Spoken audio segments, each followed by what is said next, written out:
Dunyoda 5 milliardga yaqin futbol muxlisi bor. Bu degani futbol dunyodagi eng katta auditoriyalardan biri hisoblanadi. Va eng qizig'i, ushbu auditoriyaning ko'plab qismi har kuni YouTube'da futbol kontentlarini tomosha qilishadi. Shuning uchun futbol yo'nalishida YouTube'da kanal ochsangiz, kanalingiz rivojlanishi va daromadga chiqishi osonroq bo'ladi. Bugun men sizlarga aynan futbol yo'nalishida top 5 ta YouTube yo'nalishlarini ko'rsatib beraman. Agarda tayyor bo'lsangiz, videoga like bosing. Qani bo'lmasam, boshladik. Agarda siz hali ham YouTube'da Amerikan kanal ochmagan bo'lsangiz, siz katta pul yo'qotyapsiz. Chunki hozir YouTube'da kichik kanallar ham yaxshi daromad qilyapti. Lekin siz Amerikan kanalni noto'g'ri ochsangiz, u hech qachon rivojlanmaydi va daromadga chiqmaydi. Agarda siz shunday muammolarga duch kelishni istamasangiz, biz sizga professional Amerikan kanal ochib beramiz. Trenddagi daromadli yo'nalish tanlaymiz, unikal nom topamiz, sifatli banner avatarka tayyorlaymiz, Amerikan nomer bilan tasdiqlaymiz va eng muhimi, kanalingizni rekomendatsiyaga chiqadigan qilib professional so'zlab beramiz. Hamda sizni Amerikan YouTube bo'yicha yopiq Telegram kanalimizga qo'shamiz. Hoziroq YouTube kanal ochishga buyurtma berish uchun ekrandagi Telegram profilga Amerikan kanal so'zini yozing va biz sizga batafsil ma'lumot yuboramiz. Demak, bizning birinchi yo'nalishimiz bu penalti yo'nalishi.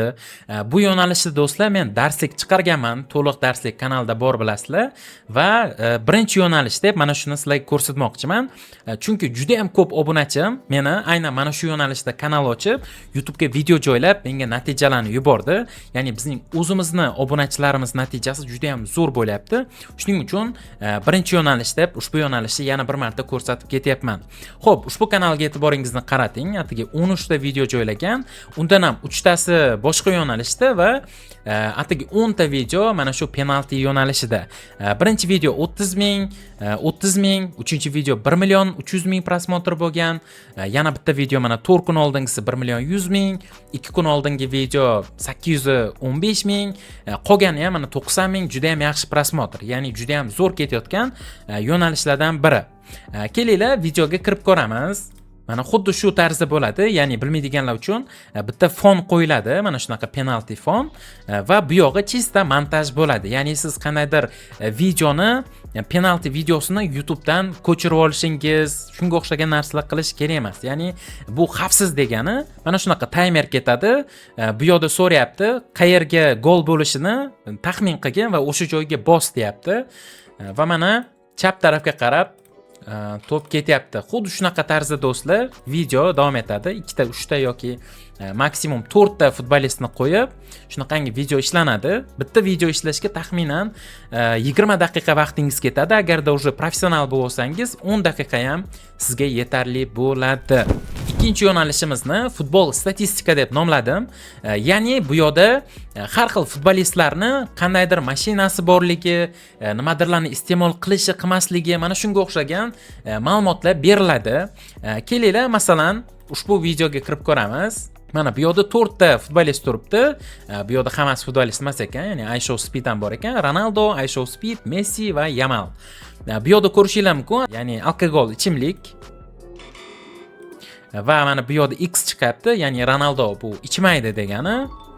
iShowSpeedga strelka chiqdi, demak iShowSpeed ichadi degani, Messi ichadi, Yamal ichadi. Undan keyin mana endi sigaret chiqyapti va bu yerda ham ko'rishimiz mumkin xuddi shunaqa Ronaldoga X, iShowSpeedga ham X, qolganiga strelka. Xullas, ko'rib turibsizlar, xuddi shunaqangi tarzda video tayyorlashadi va bu juda ham odamlar uchun qiziqarli, qisqa video va juda ham yaxshi prosmotr oladi. Prosmotrlarni ko'rishingiz mumkin. Har bitta video kamida 30 ming, 40 ming, 50 minglab prosmotr oladi va ba'zi videolari mana shunaqangi 895 ming, 181 ming, 251 ming, 693 ming va hokazo va hokazo, ya'ni juda ham yaxshi prosmotr oladi ba'zi videolar. Bu kanal o'zi ko'p video joylamagan ekan, 26 ta video joylagan va shunda ham mana videolari bir necha 100 minglab prosmotr olmoqda. Bu yo'nalish hozirda bo'sh, ya'ni hozirdan boshlasangiz sizda ham mana shunaqangi yaxshi prosmotrlar bo'lish ehtimoli juda ham yuqori va tezroq ko'tarilishingiz mumkin. Aynan mana shunaqangi yo'nalishlarda. Agarda istasangiz ushbu yo'nalishda qanday video tayyorlashni ham darslik qilishim mumkin. Buning uchun kommentariyaga o'z fikringizni yozib qoldiring. Bizning 3-yo'nalishimiz bu penalti yo'nalishiga o'xshab ketadi, lekin boshqacharoq, ya'ni bu yerda penalti emas, bu yerda goal or no goal. Ya'ni gol bo'ladi yoki gol bo'lmaydi degan xullas taxmindagi videolar. Lekin bu yerda realniy video bo'lgani uchun prosmotr juda ham ko'p. Mana ko'rishingiz mumkin, har bitta video millionlab prosmotr olgan. 2 million, 1 million 900 ming, 2 million, 3 million, 6 million, 2 million, 4 million. Xullas dahshat. Kanal ham yaqinda ochilgan, ya'ni 2 hafta oldin ochilgan va barcha videosi millionlab ko'rilmoqda. Faqatgina bugun va kecha joylagan videosi hali million prosmotr olmagan ekan. Kelinglar birdaniga videoga kirib ko'ramiz. Misol uchun mana bu videosiga kiramiz. Ko'p prosmotr olgan ekan. Mana internetdan olgan o'sha futbol video, ya'ni bu yerda Messi adashmasam, mana anoga varataga qarab to'pni tepyapti va shu yerda pauza bo'lib vaqt ketyapti. Ya'ni gol bo'ladi, gol bo'lmaydi. Siz mana shuni taxmin qilishingiz kerak bo'ladi tomoshabin sifatida. Va mana ko'rishingiz mumkin, gol bo'ldi, tamom. Xuddi shunaqa tarzda mana yana ikkinchi vaziyat, uchinchi vaziyat. Ya'ni 3 ta shunaqangi gol bo'ladigan vaziyatni qo'yib turib, animatsiya qo'yapti va videoni tayyorlash juda ham oson. Siz bundan ham sifatli qilishingiz mumkin, bundan ham qiziqarli qilib videoni tayyorlashingiz mumkin va videolaringiz juda ham zo'r prosmotr oladi. Ammo bu yerdagi bitta xavfli joy, shunchaki videolarni tanlashda ehtiyot bo'lishingiz kerak. Ya'ni sizga copyright strike kelib qolmasligi kerak. Endi esa 4-yo'nalish, bu o'zgacha yo'nalish. Buni ikki xil yo'lda qilsanglar bo'ladi, ya'ni avtorskiy va bez avtorskiy qilish mumkin. Kelinglar birdaniga bitta videosini qo'yib ko'rsataman. Mana eng ko'p prosmotr olgan videosi. Bunaqangi videolarni menimcha hamma ko'rgan. Ya'ni sharikni ichida suv to'ldiradi-da, mana tepalikdan tashlab yuboradi. Va bunaqangi videolarni ko'p ko'rgansizlar. Ayniqsa YouTube Shortsda juda ham ko'p chiqadi shunaqangi kontent. Va mana shunaqangi kontentni futbol kontent bilan birlashtirishgan. Ya'ni tepada Neymar, Messi va Ronaldoni rasmlarini qo'yib qo'yishgan va bu yerda mana shunaqangi sharikni tashab X va ptichka bilan shunaqangi video tayyorlashyapti, mana ko'ryapsizlar. Neymarda ham portlab ketdi, Messida ham portlab ketdi. Endi Ronaldoda bo'ladi.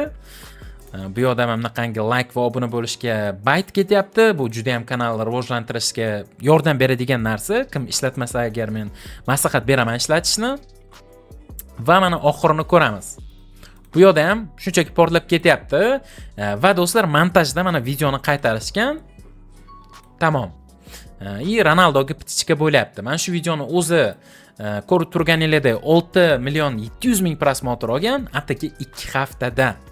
Endi avtorskiy emas deganim ikki xil usulda tayyorlashingiz mumkin. Birinchisi bu qiyin yo'l, ya'ni o'zingiz shunaqangi videolar olishingiz kerak bo'ladi. Sharikni suvga to'ldirib, qanaqangidir telefon bilan yoki bo'lmasam ikkinchi yo'li bu ozgina xavfli.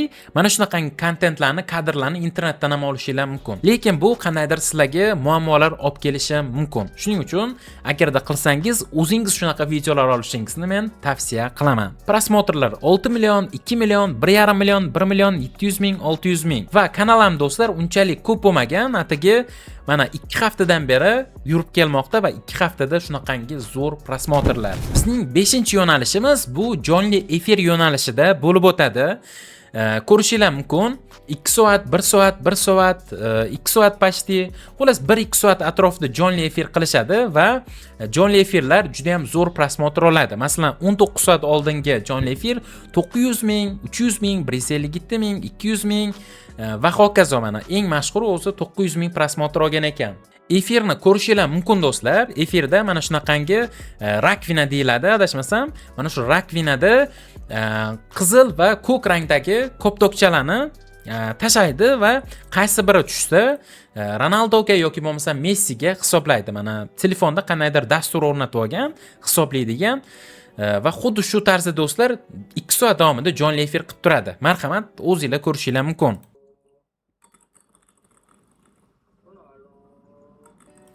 Bo'ldi, juda ham oson do'stlar. Shunchaki ozgina sabr kerak bo'ladi va har kuni 1 soat, 2 soat vaqt ajratish kerak bo'ladi. Do'stlar, mana 5 ta yo'nalishni ham ko'rib chiqdingiz. Bulardan eng ko'p yoqqani qaysi biri bo'ldi? Buni kommentariyada yozib qoldiring. Endi esa siz mana shunday videolarni YouTube ga joylab daromad qilishingiz mumkin. Lekin buning uchun avvaliga siz Amerikan YouTube kanali ochishingiz va YouTube ning monetizatsiya shartlarini bajarishingiz kerak. Monetizatsiya shartlari bu 1000 ta obunachi va 10 million prosmotr to'plash. Lekin agarda siz buni o'zingiz hech qanday strategiyasiz qilsangiz, qiynalasiz. Ya'ni juda ham ko'p vaqtingiz ketib qoladi. Shuning uchun men sizga bizning Amerikan YouTube kanali ochib berish xizmatimizni taklif qilaman.